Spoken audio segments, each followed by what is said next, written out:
When someone tells you they're going on an adults-only cruise, certain things come to mind. However, the myths and facts are quite different. Hi, this is Linz from Sweet Natured, and this is our look at a guide to adult-only cruising. As always, I'm joined by Marky. Hello. Hello, who put the video together, and this is my first time watching, so let's see what we can see.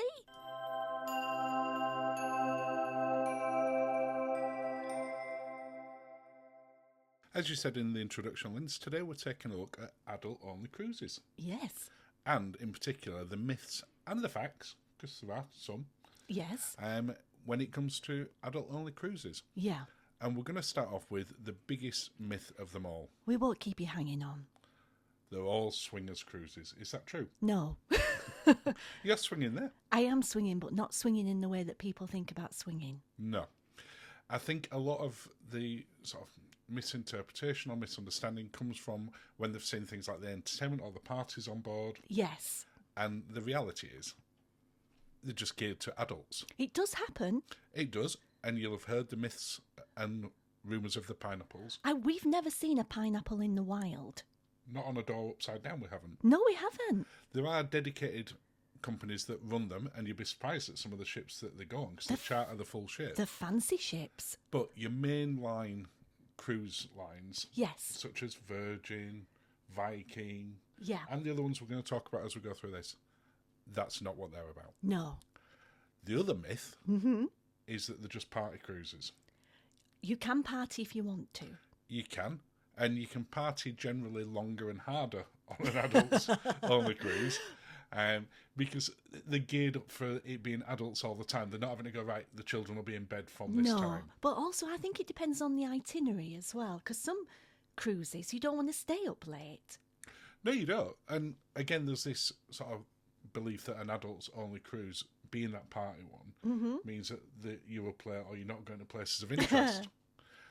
There are lots of parties, in particular on ones like Virgin, but also a huge amount is geared around sort of wellness and relaxing and chilling out, so that you can, if you want to, party in the evening. Yeah, I like that. Relax during the day, party at night in a nice way. Yeah, and then go have a wander during the day. Yes. And that is the fact behind sort of adult-only cruises. They're no different to other cruise lines in terms of you don't have to be partying all the time, or you don't have to be drinking, or you don't have to be eating. You can be relaxing, you can go for a massage, you can go for a swim, you can go for an excursion. Yeah. You can go to a library, you do whatever you fancy. But there's no children. But there's no children on board. And therefore, there are no facilities or activities geared around them during the day. So everything is geared up to children. Adults even, not children. Young at heart, I think you were trying to say. I was. Because we're then looking at sort of one of the other myths, which is that it's a much older generation that go on adults only. Mm-hmm. And I think that bit comes from people looking at cruise lines such as Saga. Yes. Where they have a minimum age of 50. We could go on that. We could go on that now. But the reality is they're incredibly age diverse. Yes. For most of the cruise lines that consider it being adults only, they class that as either 18 or 21. Yeah. So you'll get everyone from 21 upwards. Again, depending on the ship and depending on the itinerary. Absolutely. We've seen it on, for instance, on Virgin, where we've had people knocking 90 on there. Yes. And we've had people from 21. Yeah. The other myth is that there's really only companies like Virgin Voyages that are adults only. No. The reality is there's loads. And again, depending where you want to go and what you want to see. Absolutely. And some of the cruise lines are not adult only all year round. No. During some of the holidays, such as Ambassador, they'll do multi-generational ones. Yes. So they do allow children on. They're still not necessarily geared up towards it. No. Others, like Marella and P&O, have adults only ships. Yes. So the entire fleet, unlike Virgin, might not be adult only. No. But certain ships or certain itineraries are. Yes. Also, quite a few river cruises. Yeah. Because they don't have the facilities really to keep children entertained on them. No. They tend to just not try and promote to them, or don't even sell to them at all. No, well, the children aren't really partial to wine tasting, are they? No, generally not. Saying that. Us big children tend to be more partial Say- to it. Unlike me, who was brought up on it. And then you've got other cruise lines, such as Viking, that are entirely adult only. Now, a lot of people might think that all of the ultra luxury ones, such as Seabourn or Silver Seas, are adult only as well. They're not. But again, what they run on board, the entertainment, the facilities, the itineraries, Yes. tend to mean that they attract an adult only audience. Yeah. And they're more expensive. They're very expensive. You know, so you compare it to that there. And your kids, when you go on holiday, your children, they want to be happy. Yeah. Next up, entertainment. Yes. Adult only cruises tend not to be Disney like in the entertainment.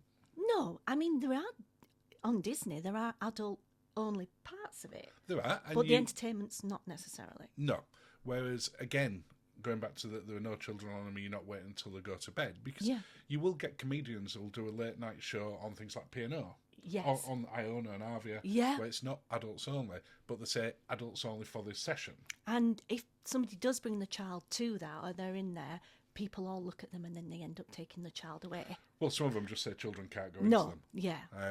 Whereas when it is an adults only cruise, Saga, Virgin, Viking, you're not worrying about that from their entertainment. So it's geared up all day round, not just in the evening. The quizzes, the things that they'll ask you, the events that they'll put on. Can I say, this is the first night on Virgin. Look how snazzy everybody looks. This is the first night of a cruise. I know. It's very nice. Yes. And they have other things as well, such as like the VHS workout ones as well, which, again, not adult geared to when you think of it from an entertainment point of view. No, but the 80s music. But the 80s music absolutely is. Excursions are geared more to the adults. Yes. Yeah, absolutely, it's a fact. If depending which ones you go on, they're much more likely to include wine or spirits or cocktails or all three. Yeah, I like an excursion with those things. It does, yeah. All of the ones that we've been to on adults only cruises, and this may speak a lot to us, have tended to involve alcohol more, including giant caverns of it, such as this one. Yes. But they also tend to do a lot of cultured ones as well, which again, if you're sending the children on, they might be a bit bored with them. Cultured. We were in Lisbon drinking... wine. No, it wasn't wine. What was it? Port at 10 o'clock in the morning. And I think this one's in Lisbon that we're looking at now, and we're drinking different types of cream liqueurs, and that was about 11 o'clock. And I So thought by that was Lacarunha. Was that Lacarunha? I can't remember.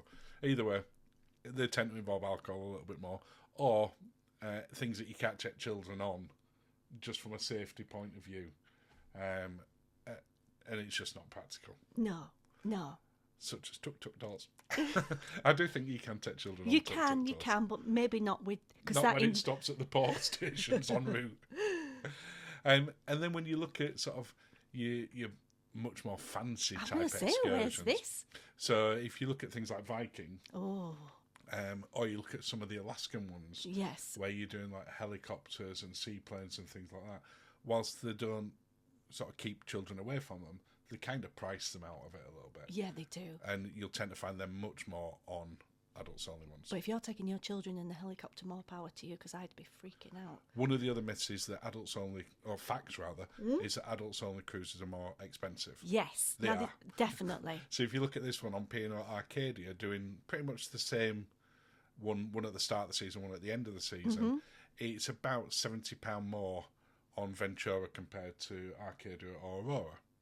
If you look at Saga, going up to the fjords, $2,385 per person. Gee whiz. From an inside room on it. And you look at Fred Olsen, you're starting off at $1,299. Wow. So not cheap, no. But you also have to bear in mind, they're not cramming more people into each cabin. No. On it, you compare Anthem of the Seas doing that, and it's from $999. Different vibe, though, isn't it? That's the different thing. vibe, but also they can get more people on it. Yeah. If you look at our group cruise for this year, Resilient Lady, our unofficial, that unofficial group cruise, that starts at $134, doing 4 nights staying over in Amsterdam. Did you say dollars? £134, $170. If you look at Cunard Yeah. doing a similar one, not Amsterdam, but Zeebrugge and Rotterdam 4 nights at the same time, that one is about £150 for the 4 nights cheaper. Right. So, these things Do sort of- skew they do. slightly more expensive. And that brings us to the end of the video. Wow, that was quick, darling. Well, thank you. I hope that helped, that you can go on an adult cruise and not get propositioned or expect to wear a toga. Thank you for watching and have a lovely day.